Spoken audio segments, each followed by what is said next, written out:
Hai, bismillahirrahmanirrahim. Assalamualaikum warahmatullahi wabarakatuh. Okay, seperti yang Madam janjikan, hari ni Madam petang ni Madam nak buat FB Live. Madam nak buat FB Live tentang cukai. Okay, terlebih dahulu Madam nak minta maaf sebab Madam janji pukul 5 tapi ada masalah. Madam nak buat FB Live dekat rumah. Madam ada kat kampung ni, Madam ada kat Pontian. Madam nak buat FB Live dekat kat rumah tadi, line DG tak okey. So Madam kebenut lah tumpang kedai adik. Okay, baru mula Ikhwan. Okay, so ada kalau nak bercerita tentang cukai ni terlalu banyak. So Madam hari ni Madam memang akan buat perkongsian tentang cukai ni. Ada siri lah, maksudnya Madam akan berterusan lagi minggu depan, mungkin tiap-tiap minggu kalau diperlukan, mungkin 3 hari sekali. Madam akan buat FB hanya spesifik membincangkan ataupun nak ajar tentang cukai lah. Okay, so apa yang isu yang Madam share semalam, okay, berkenaan dengan isu apa ni, Grant khas prihatin kan, GKP. Okay, so ramai yang dah dapat 500,000 permohonan, 600,000 lebih permohonan, yang lulus 500,000 yang layak lah dapat grant khas prihatin. Cuma korang ingat balik apa yang korang isi dalam borang tu. Madam isi 3 permohonan. Madam tolong isi 3 permohonan so Madam ingat. Okay, antaranya adalah kita punya details lah, nama, IC. Lepas tu berkaitan dengan perniagaan yang kita isi adalah jualan tahunan, nilai jualan tahunan. Berapa jualan tahunan, sama ada kita isi 2019 ataupun 2018. Korang ingat lagi tak berapa korang isi? Okay, benda tu sepatutnya isi yang betul lah. Okay, dan yang betul, dan kalau boleh ada dia punya rekod. Maksudnya sama ada rekod tulis dalam buku ledger ke, ataupun sales bank in kan. So boleh print daripada statement bank. Okay, lagi apa yang korang isi dalam borang apa ni, GKP tu, jumlah pekerja kan. Lepas tu tarikh memulakan perniagaan, sama ada tarikh biasanya samalah dengan SSM. Okey, seeloknya bila daftar je SSM, contohnya tahun lepas daftar SSM 2019 dah mula perniagaan, so sepatutnya tahun lepas lagi dah daftar LHDN. Okey, so 3 perkara yang Madam akan bincang hari ni adalah apa 3 perkara ni. Yang pertama adalah siapa yang perlu daftar fail cukai. Siapa yang perlu daftar fail cukai. Yang kedua, bagaimana langkah untuk daftar cukai, baru daftar Dan yang ketiga, apa jenis-jenis borang yang terlibat ataupun apa jenis-jenis pendapatan, jenis borang lah yang kita akan pilih untuk kita isi kategori-kategori pendapatan ataupun kategori pembayar cukai. Okey, so yang perkara yang pertama, siapa yang perlu daftar cukai? Okey, yang pertama adalah individu yang memperolehi pendapatan. Siapa-siapa saja yang memperolehi pendapatan layak dikenakan cukai. Okey, layak dikenakan cukai. Layak tak semestinya kena bayar. Okey, layak, wajib bayar, kena bayar, 2 perkara yang berbeza. Tapi once individu ada dikenakan cukai. Okey, so tapi nanti Madam bila perincikan tentang borang-borang nanti ada guideline lah. Contohnya makan gaji, berapa sepatutnya dia dah declare cukai.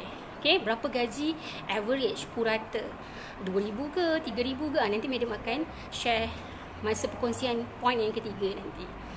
Okey, yang kedua, siapa yang perlu daftar fail cukai adalah individu yang menjalankan perniagaan.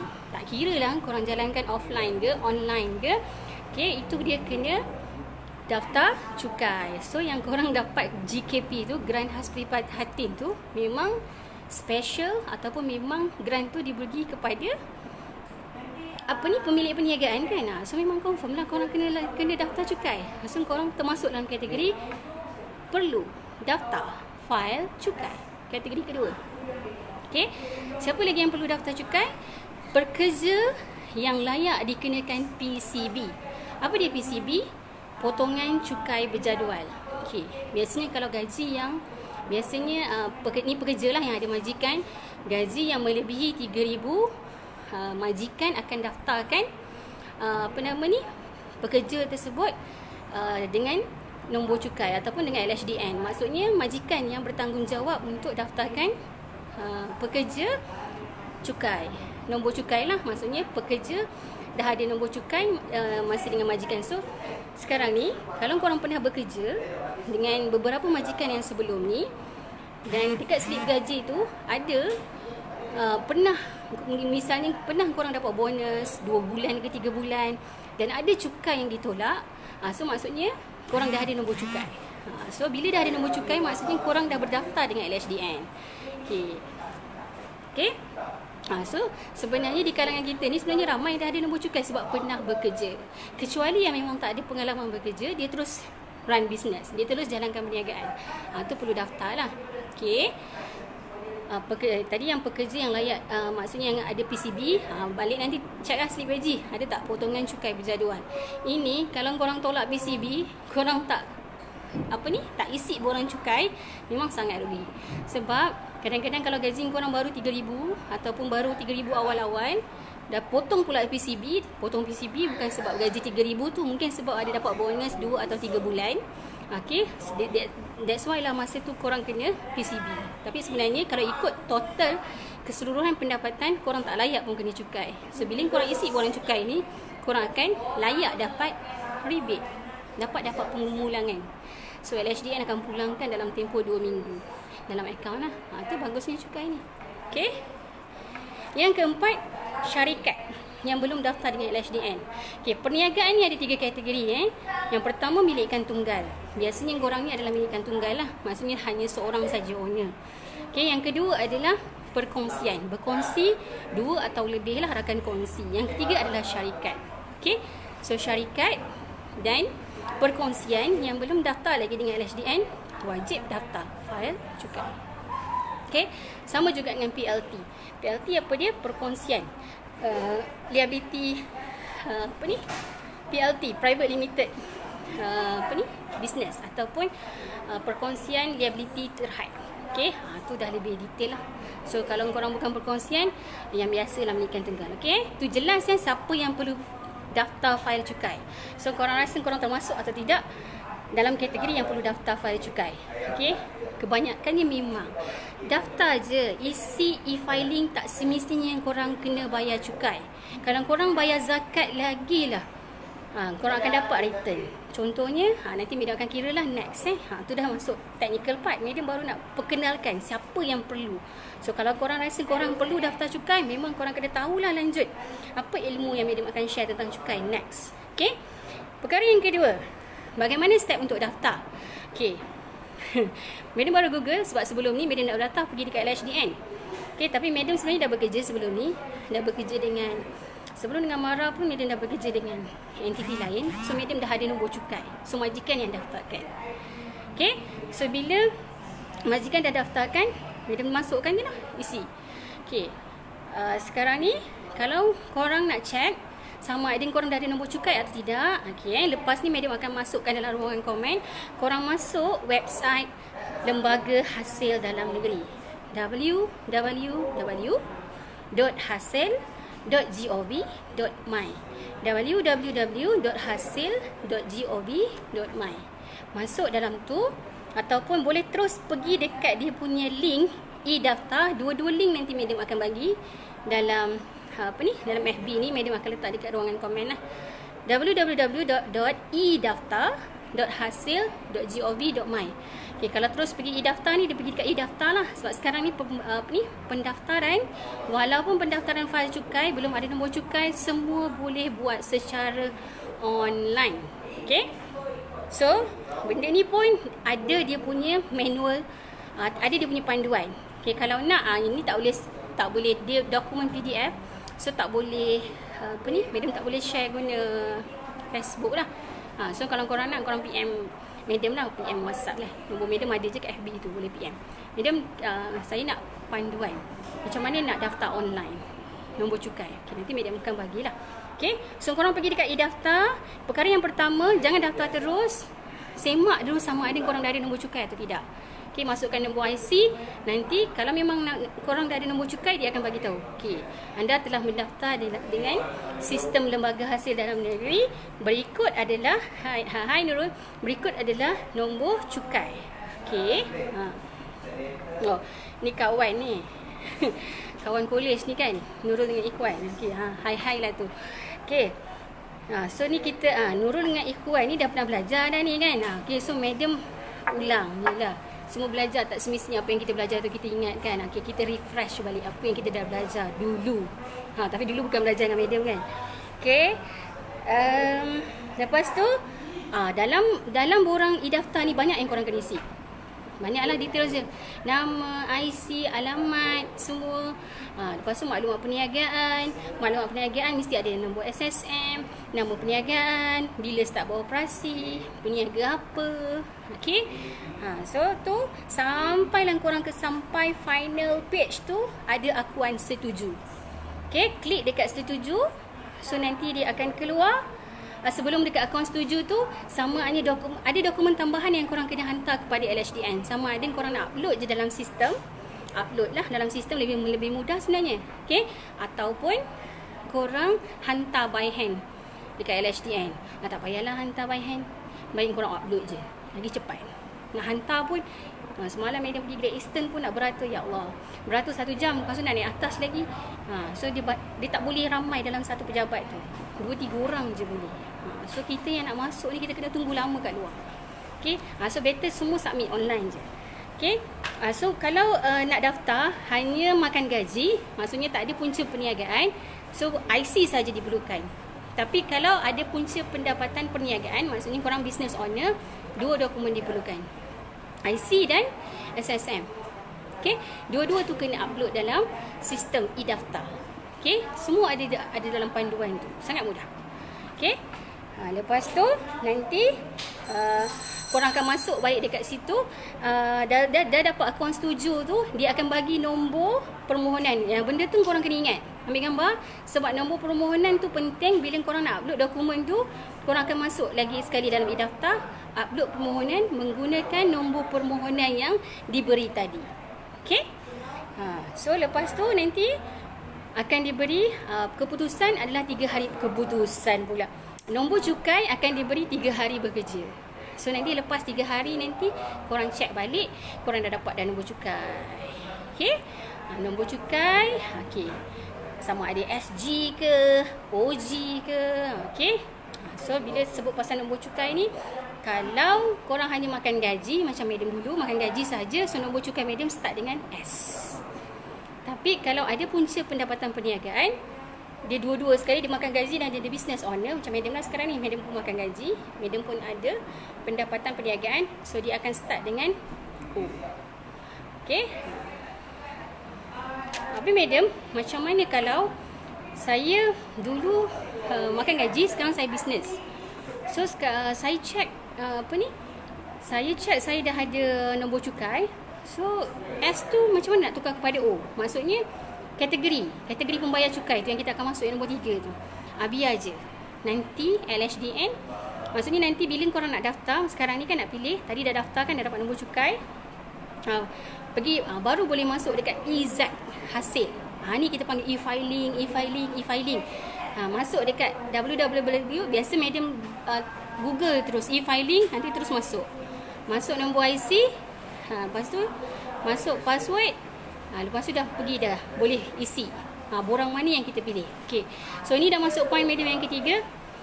Borang, jenis-jenis borang. Okay. Ada, kalau tak silap madam ada 5 atau 6 jenis borang. Tapi itu tak berkaitan dengan you all. Madam nak cerita 2 jenis borang ni saja. Yang pertama adalah borang BE. BE. Apa B? B bola, E 6. Bola 6 pula. Okay. Borang BE ni, siapa yang perlu isi, siapa yang perlu pilih. Sebab dekat e-filing nanti korang kena pilih borang mana yang korang kena isi. Borang tu sama ada BE, ataupun yang kedua adalah B.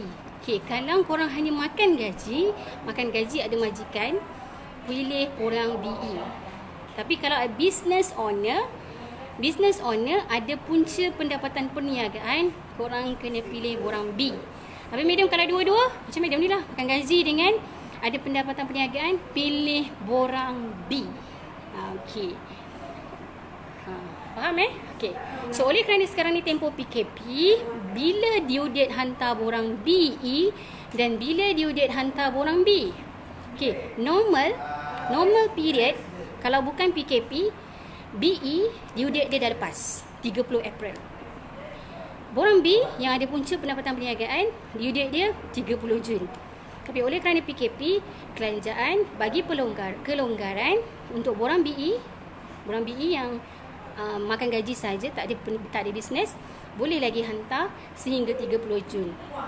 Tapi korang yang ada bisnes ni kan, yang ada bisnes ni lambat lagi, 31 Ogos. Okey, 31 Ogos dia punya due date. Tapi janganlah 31 Ogos tu due date bukan setakat submit borang, due date submit borang, dan kalau korang kira 31 Ogos tu, okey, pula tu kena bayar pula cukai.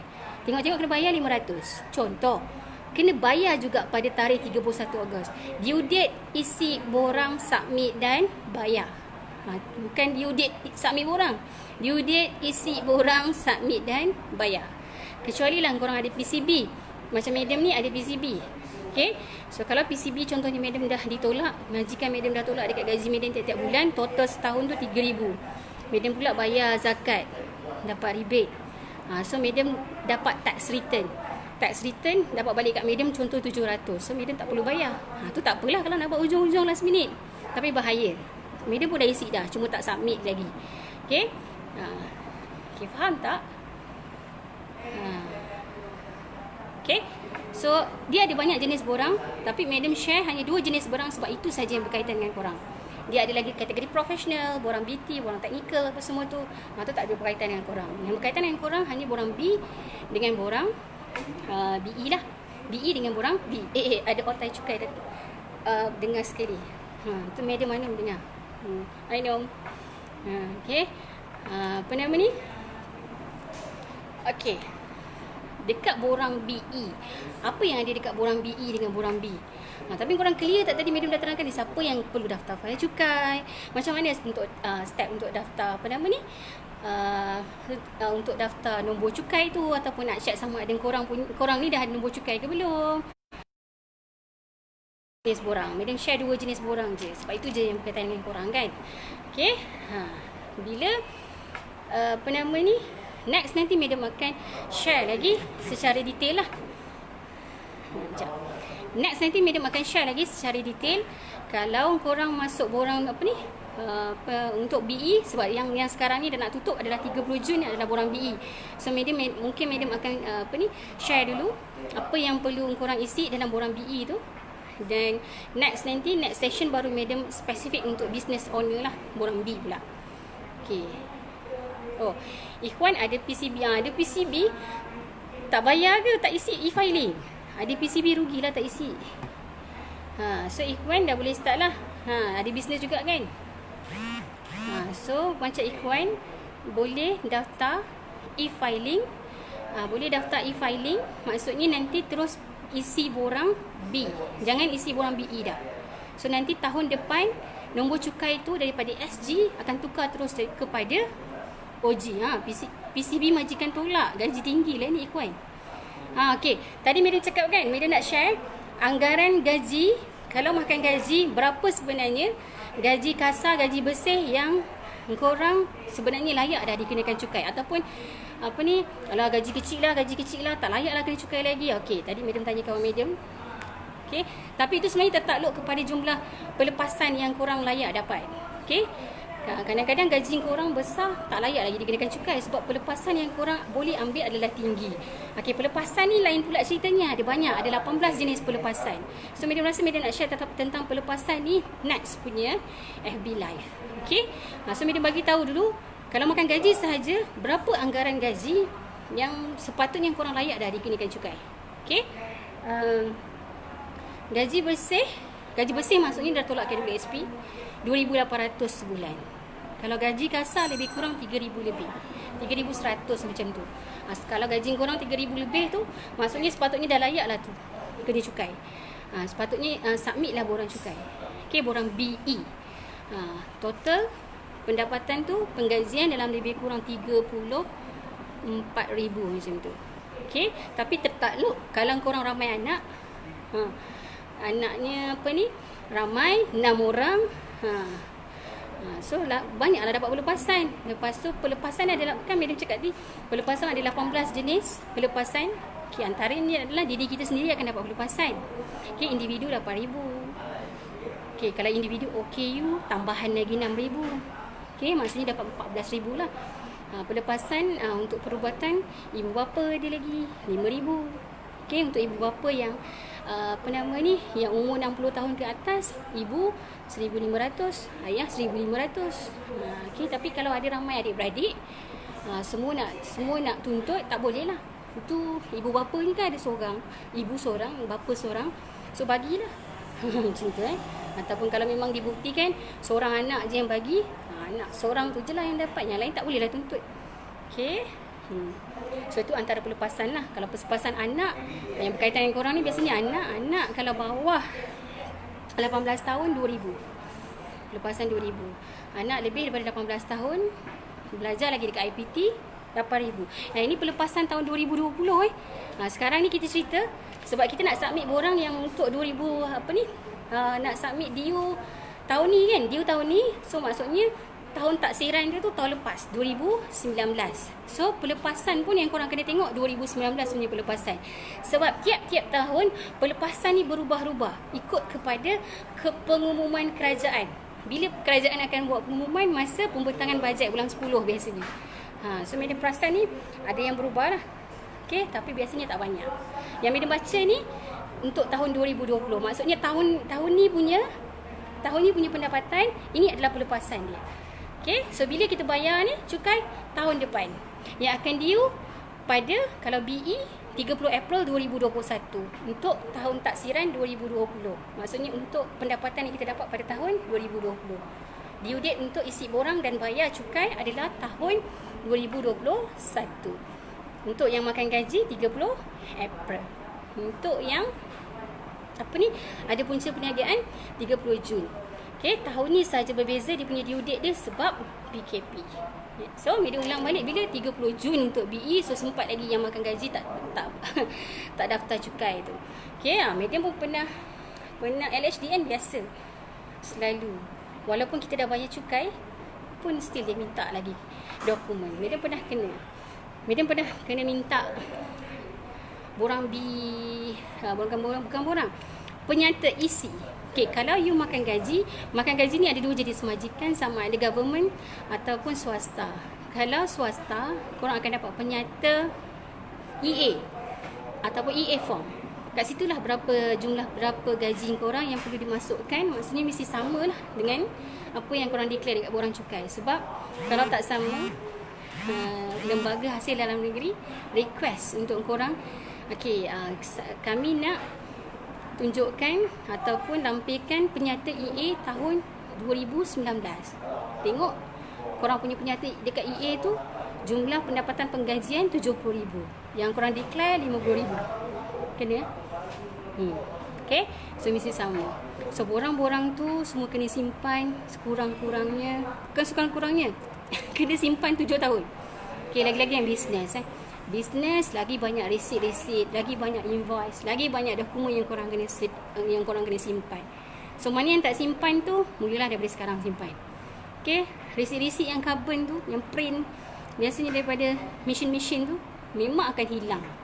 So apa yang korang boleh buat, photostat. Ataupun kalau tak ada mesin photostat, susah ini, ambil gambar lepas tu masukkan dalam satu folder, email kat diri sendiri, lagi senang. Okay, so kalau korang simpan kat pen drive, kat laptop, hilang jugalah korang punya dokumen tu. So email, selamat. Okay, so Madam rasa itu saja. Madam nak share ada 3 perkara. Siapa yang perlu daftar file cukai, macam mana nak step untuk daftar ataupun semak sama ada dah ada nombor cukai atau tidak. Yang ketiga, apa jenis borang-borang cukai yang kita perlu isi, yang kita akan dikenakan cukai, jenis-jenis pendapatan yang macam mana. Itu saja 3. Next punya session Madam akan spesifik pada borang BE dan jenis-jenis pelepasan, 18 pelepasan cukai. Okay, so nanti Madam Ini tak sempat nak print, nanti Mina akan print kan lah. Borang. Dia lagi cantiknya kalau borang tu korang nampak tengok sama yang korang print dengan sama apa yang korang nak isi. Kadang-kadang kan online ni kan korang gambar, betul tak isi ni, betul tak isi ni, nak klik tu, nak klik ni. Dia isi je, save, jangan terus submit. Okay, nak ni lagi korang print dulu. Print, simak betul tak, sama tak. Mesti sama tak boleh berbeza. Kalau berbeza, LHDN query, korang tak boleh nak buktikan macam yang korang declare, kena. Okay, benda tak takutkan lah, tapi maksudnya kita kena buat apa yang betul lah. Okay, so itu saja yang Madam nak share hari ni. So nanti Madam okay, nanti Madam akan bagi link, dan siapa-siapa nak panduan untuk daftar, kita start dengan daftar dulu atau semak dulu sama ada kita dah ada nombor cukai atau tidak. Sebab korang dah tahu dah sama ada korang layak daftar atau tidak. Bukan lagi layak dikenakan cukai, layak daftar atau tidak dulu. Okay, so siapa-siapa saja yang ada pendapatan sebenarnya layak dikenakan cukai. Layak, bukan perlu bayar cukai. Dua perkara yang berbeza. Jangan takut bayar cukai. Nanti Madam akan share apa benefit kalau korang bayar cukai. Next punya session. Okay, itu saja. Okay, harap dapat membantu. Bye. Assalamualaikum.